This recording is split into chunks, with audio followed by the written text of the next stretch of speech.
تخيل معايا إن معاك قرشين محوشهم بشقة عمرك، وفجأة يجيلك واحد يقولك هات الفلوس دي وهشغلها لك واجيب لك أرباح 30% في الشهر وانت حاطط رجل على رجل.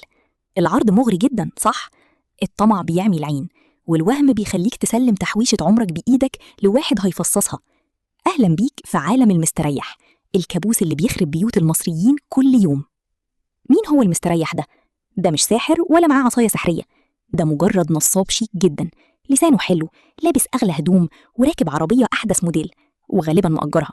بيقعد معاك بثقة رهيبة يكلمك عن مشاريع خيالية في العقارات أو البورصة أو المواشي. هو ما بيبيعلكش مشروع، هو بيبيعلك طمعك في الثراء السريع. عشان الطعم يبلعوا الضحية، المستريح بيلعب لعبة ذكية اسمها مخطط بونزي. بياخد فلوسك وبعد شهر يديك الأرباح الوهمية في ميعادها بالملي. انت تفرح وتطمع أكتر وتجيب قرايبك وأصحابك. هو في الحقيقة ما بيشغلش حاجة، هو بياخد من فلوس الناس الجديدة عشان يسكت بيها الناس القديمة لحد ما البالونة تفرقع. بتيجي اللحظة اللي كلنا عارفينها، تروح تقبض الأرباح تلاقي التليفون هذا الرقم غير متاح، تروح المقر تلاقيه مقفول ومكتوب عليه للبيع، تسأل عليه يقولولك ده فص ملح وداب. المستريح لم ملايين وهرب، وانت وأصحابك وقرايبك بقيتوا على الحديدة والسماء اسودت في وشكم. الصدمة هنا مش بس مادية، دي صدمة نفسية بتدمر عائلات.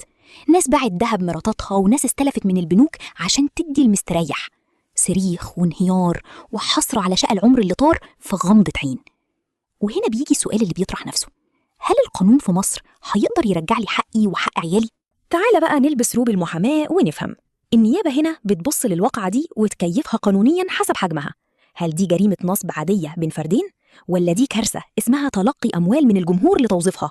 التكييف ده هو اللي بيحدد النصاب ده هياخد شهور ولا هيعفن في السجن سنين طويلة.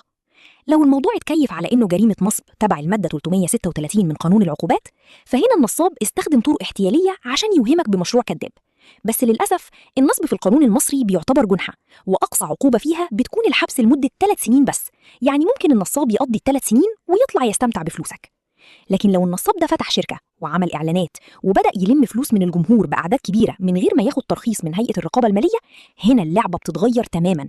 بندخل في سكة القانون رقم 146 لسنة 1988 الخاص بتوظيف الأموال، وهنا الجريمة بتتحول لجناية مرعبة.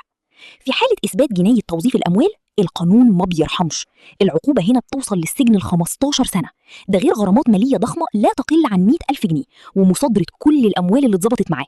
يعني المستريح هنا بيلاقي نفسه لبس بدلة السجن ورايح في سكة اللي يروح ما بيرجعش. بس استنى، في غلطة كارثية الضحايا بيقعوا فيها، إنهم بياخدوا على النصاب إيصالات أمانة كضمان للفلوس. إيصال الأمانة بيحول القضية لنزاع مدني أو خيانة أمانة عادية، وبيخلي إثبات جريمة النصب أو توظيف الأموال صعب جدا. المستريح بيفرح جدا بإيصال الأمانة لأنه عارف مخرجه القانوني. طيب لو وقعت في الفخ ده تعمل إيه؟ أول حاجة، اوعى تتكسف أو تخاف إنك تفضح نفسك. جمع كل الأوراق، الإيصالات، التحويلات البنكية، سكرين شوت لأي محادثات، وشوف باقي الضحايا واعملوا جروب واطلعوا فوراً على مباحث الأموال العامة واعملوا محضر مجمع ضده. ليه مباحث الأموال العامة بالذات؟ لأن دي الجهة الأقوى والأكثر تخصصاً في مصر للتعامل مع المافيا دي. عندهم القدرة يتتبعوا حساباته البنكية ويخاطبوا البنك المركزي يجمد رصيده، والأهم إنهم بيطلعوا قرار سريع بمنعه من السفر وترقب الوصول عشان ما يهربش بره البلد بفلوسكم. السؤال الأهم، الفلوس بترجع؟ بصراحة شديدة، لو اتقبض عليه بدري قبل ما يهرب الفلوس بره أو يكتبها بأسماء ناس تانية، المحكمة بتحجز على كل ممتلكاته وبتتباع في مزاد عشان تسدد فلوس المودعين. الفلوس ممكن ترجع بس بتاخد وقت طويل في المحاكم وغالبا ما بترجعش كاملة. الخلاصة يا جماعة، الزتونة، مفيش حاجة اسمها مكسب 30% وانت نايم في بيتك من غير مخاطرة. البنوك الرسمية هي الملاذ الآمن الوحيد لمدخراتك المضمونة. القانون بياخد حقك بس زي ما بيقولوا القانون لا يحمي المغفلين في بعض الأحيان. حافظوا على شقة عمركم وما ترموش فلوسكم في البحر. لو شايف ان الفيديو ده ممكن يفوق حد من الوهم وينقذ تحويشة عمره، اعمل شير في كل حتة، وما تنساش تدوس لايك وتشترك في القناة عشان يوصلك كل جديد وتبقى دايما عارف حقوقك. لو ليك تجربة أو سؤال عن قضايا النصب سيبهولي في الكومنتات تحت. أشوفكم على خير.